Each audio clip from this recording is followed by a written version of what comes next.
Weirdos. You are watching Keep It Weird. I'm Lauren. I'm Ashley. And this is the Keep It Weird podcast. Nope. This is the Keep It Weird podcast for all things strange, unusual, paranormal, supernatural, creepy, sticky, gross, scary, and everything in between. And this is our new segment, This Week in Weird. Weird.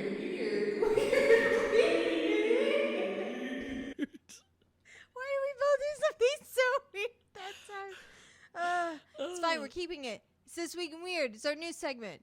What of Enjoy it. Enjoy it. Or Welcome. Don't. We're bringing you some weird news from around stories. the world. Ashley's going to bring you something good.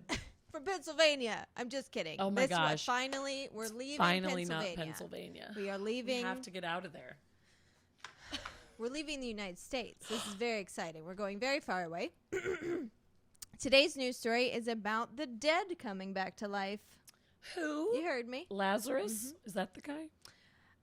Excuse me. How did you know? I predict the future. I'm not kidding. They call him Lazarus. Oh. I know. Okay. It was all right. spoiler. It's a thing. Okay. Yeah. So, Whoops.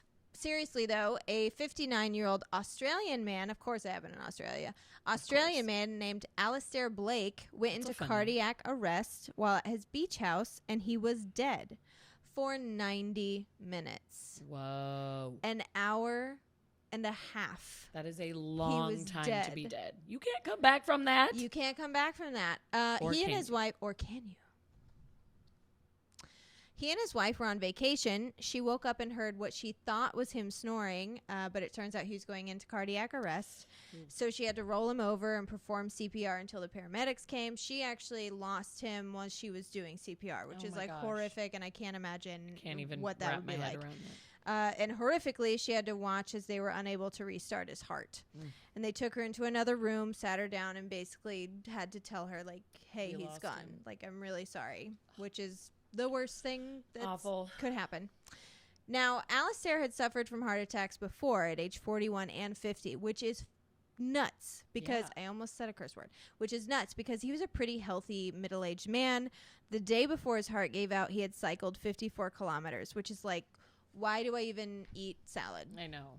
Goodness gracious. Because I don't love salad. No, I don't want to be eating lettuce. Be a cyclist and have 3 heart attacks. I know. Why are we putting in an effort? Give me a Big Mac. Like, sounds fuck like he's it. in great shape. So Alistair was dead. So maybe not. Alistair was dead and remained dead, as I said, for an hour and a half.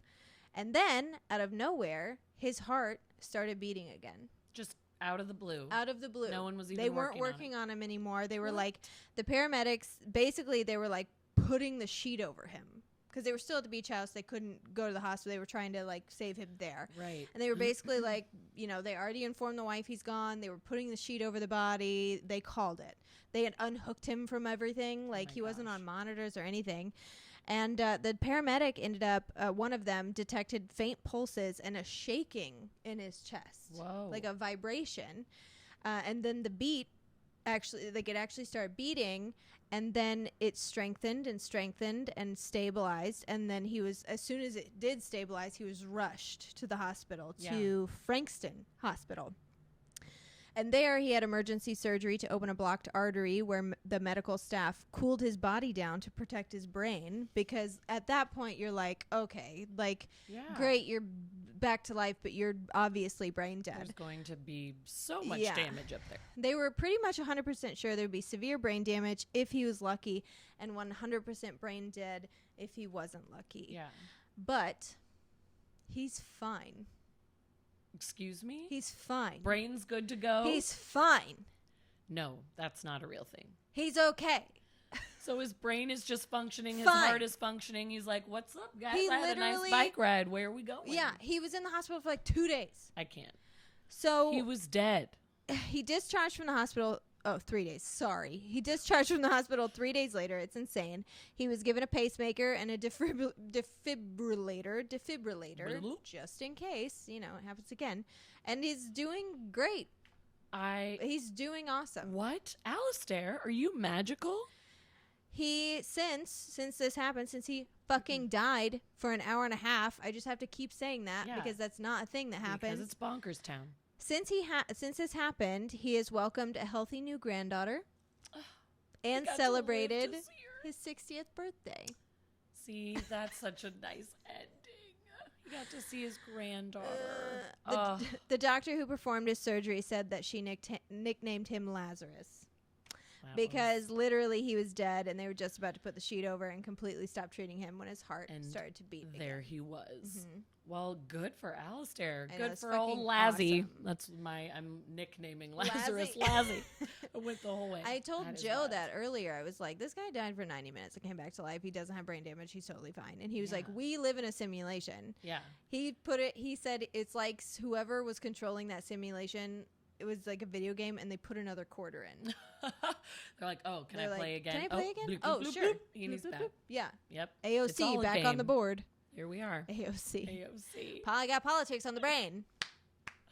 Oh my gosh. Well, good for him. Yeah, I'm proud of you.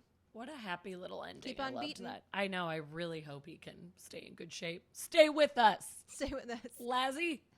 Thank you, Ashley, for that lovely story. And thank you, weirdos, for joining us for another edition of This Week in Weird. Subscribe to us here on YouTube so you can be the first to know when new videos and lovely content comes and joins you here. And, of course, listen to us, the Keep It Weird podcast, on iTunes, on Stitcher, on Libsyn, on Spotify, on Google Play, on all the things. We're everywhere.